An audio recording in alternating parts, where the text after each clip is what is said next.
Hi, my name is Catherine, and welcome to my channel where we talk about books you should read instead of stuff you should buy. This video is inspired by two books I recently finished. One, the very hyped debut novel Yesteryear by Caro Claire Burke, and two, the very controversial anti-natalist manifesto, Better Never to Have Been by David Benatar. If you clicked on this video and you're like, what the hell is the DINK life? It stands for Double Income No Kids and represents the child-free by choice lifestyle. Before we get into my thoughts on these books and reasons for choosing the DINK life, it should be noted that not all who choose to be child-free are anti-natalists. The majority are not, given that anti-natalism is a pretty fringe ideology. And also, for those who just stumbled across this channel, Degrowth Diaries has nothing to do with population degrowth, okay? It's about climate justice-oriented economic degrowth. For an intro to this topic, I highly recommend this book by Jason Hickel, which I will be reviewing in a future video, so subscribe and stay tuned for that. Okay, let's get into it. Yesteryear lives up to the hype. If you're not familiar, it's about a tradwife influencer who wakes up in the 1800s and has to live an actual trad life. The main character, Natalie, is inspired by Hannah Nealman, also known as Ballerina Farm, who cosplays as a traditional wife and homesteader because in reality she married the son of a billionaire and has a bunch of hired help to keep up with their farm and raise their 9 children. One of the main themes of this book is having children not because you have a genuine calling to be a mother, but because it's what you're supposed to do. Natalie is clearly not cut out for motherhood and sees her children as mere props. But she keeps popping out babies and tries to convince herself that she loves being a wife and mother when she hates her husband and her children. If she hadn't been raised with conservative Christian values, she perhaps would have chosen to be child-free and been a much happier person. But that wouldn't make good fiction. As a narrator, she was absolutely insufferable, and I loved it. I need y'all to jump in the comments and recommend books like this one because I need more. Not necessarily books on the same topic, but like a similar writing style. Shifting gears, Better Never to Have Been has been on my TBR for over 6 years. A little backstory, in 2020 my brain literally forgot how to relax, and I was in a heightened state of anxiety for several months, having panic attacks every day, sometimes multiple times a day. I barely ate because of the chronic nausea, and the hunger made me more nauseous, which made me panic because I have emetophobia. It was a horrific cycle. One day, in the midst of a brutal panic attack, I had an epiphany.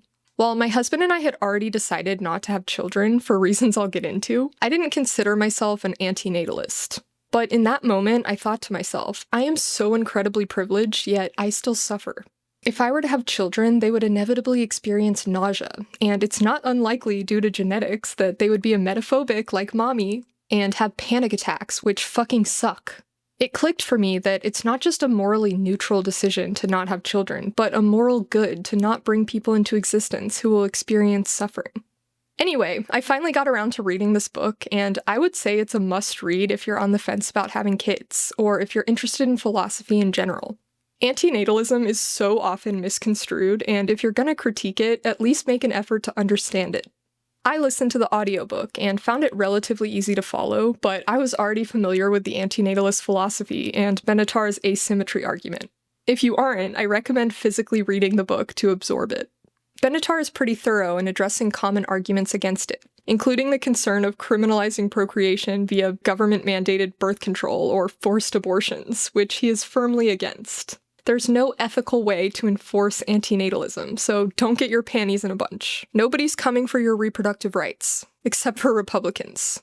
People often dismiss this idea as crazy and misanthropic without actually providing a counter-argument. While there are certainly antinatalists out there who represent the philosophy poorly, antinatalism is rooted in compassion for humans and children, not hatred of humans or children. Personally, I'm very fond of babies and children, and therefore I want to protect them from the harm of coming into existence. I'm so protective over my children, I refuse to have them. Like, I just can't let nothing happen to them at all, so I'm just not gonna have none of them motherfuckers. It's really that simple. But I can't really sit on my high horse here because antinatalism is a much easier pill to swallow when you've already made the choice to be child-free. Like I said, I'd already decided not to have children for other reasons. It's not like I sacrificed my desire for children for altruistic reasons. So let's talk about those reasons. When I was a kid, I suppose I did have the desire to be a mom because I loved babies and baby dolls. I don't know when exactly I changed my mind, but by high school I was saying that I didn't want kids for environmental reasons. I've always been a tree hugger and naively thought that the issue was simply overpopulation. But over time, my political views evolved, and I came to understand that the problem was not overpopulation, but overconsumption driven by capitalism. However, my desire to have children did not return with this acknowledgement. Probably because moving out of my parents' house, I realized how annoying adulting was, and decided I didn't want that kind of responsibility. I'm sure I would make a fairly decent mom, because I care about children's well-being, so I'd step up and do what I had to do. But I would be miserable, because I do not have the patience for motherhood. Like, I lose my shit whenever I have to navigate an insurance portal or fill out a goddamn form. And having kids involves a lot of portals and forms. Last year, I read Fair Play by Eve Rodsky about the division of household labor and the unfair burden placed on women. And I know it was not her intention, but the main takeaway for me was to not have children. Children are a lot of fucking work and put an enormous amount of stress on your relationship. I genuinely don't understand how people have time for kids. Like, it's difficult to manage my time and balance everything as is. I cannot imagine adding a child, let alone multiple children, to my mental load. That is a full-time job. Seriously though, having kids is essentially taking on 2 careers. But rather than receiving a second salary, you take a huge pay cut because kids are fucking expensive. We would not have been able to afford this house if we had children, nor would I be able to retire early. Also, I talk a lot about the concept of a one-planet lifestyle on this channel, and while I understand that it's more of a political target rather than a standard to hold individual consumers to, individual choices still matter. Creating more consumers, particularly over-consumers, which your child will likely be if you live in the global north, has an impact. If you're trying to live a one-planet lifestyle, having children means sacrificing a lot more in other areas. I understand that the sacrifice is worth it to some people because they have a genuine calling to be a parent, and if that's you, you are free to make that choice. It's interesting that people take such offense to child-free people acknowledging the difficulty of parenthood and making a different choice for themselves.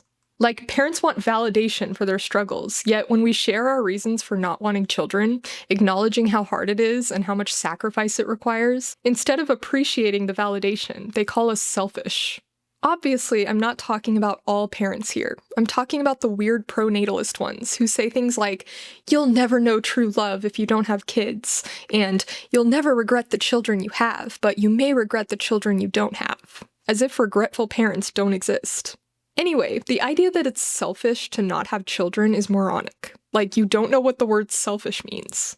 Selfish doesn't mean caring for oneself. It means caring for oneself at the expense of others. Selfish behavior involves a victim. You're not victimizing anyone by choosing not to have children. It's not selfish for me to prioritize sleeping in and reading and fitness over parenting. Unless I have kids, in which case, yes, prioritizing these things over my children would be neglect. I understand that we shouldn't expect moms to be martyrs and completely neglect themselves. But parenthood, especially motherhood in the early stages, does require some degree of martyrdom. Like, it takes a huge toll on your body and mental health. Being pregnant is my worst nightmare, given that I'm emetophobic and still experience the occasional nausea-induced panic attack.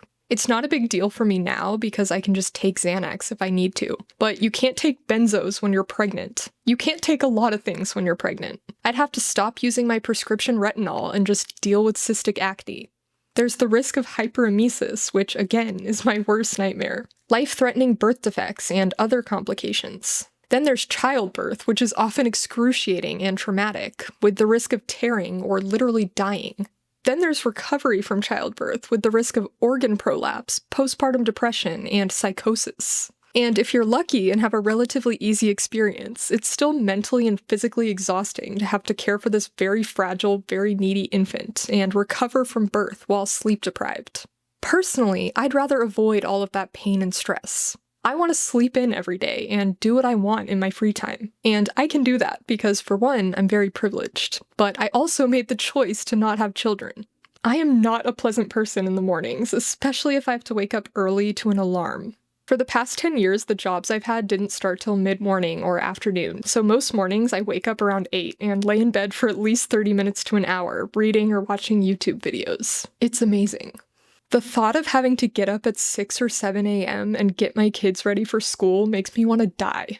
I used to judge myself for being so lazy, and I would try and fail at becoming a morning person. But then I read this book, and stopped trying to fight my circadian rhythm. I understand that the early years of parenthood are the hardest, and that as your kids grow, you won't be as stressed and sleep deprived. But there are still a lot of stressors that come with parenting older kids. You still have to worry about their safety, health, happiness, and education.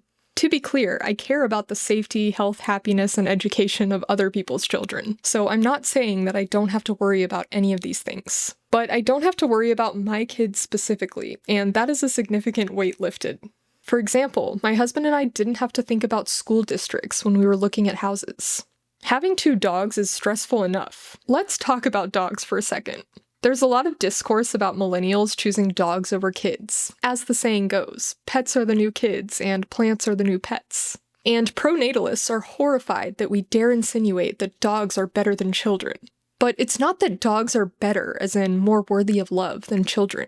It's that they're lower maintenance and therefore a better choice for us. We understand that being a dog mom is different. Oh my God, people without children just would never understand. They would never get it. I think they do. And that's why they decided not to have children. Yeah. I think they get it. Yeah. Then there's the risk of your kid turning out to be a psychopath and hurting others. I mean, the risk is low if you raise them in a nurturing environment, but it's still a possibility. An argument David Benatar makes in his book is that your kids will probably have kids, and their kids will probably have kids. So the suffering of your own children is just the tip of the iceberg. So even if your kids turn out to be upstanding citizens, somewhere down the line, one of your descendants will have a screw loose. Lastly, I want to address a common reason child-free people cite for not wanting kids, which is that it's a bad time given the state of the world. I get it. On some level, I think having children is a form of climate change denial. But if you think about it, there was never really a good time to have kids. Yesteryear illustrates this well. Would you want to give birth or raise kids in the 1850s? I certainly wouldn't. Thank you so much for watching. I know this was a controversial topic, so I'm very curious to hear your thoughts. All right, peace out.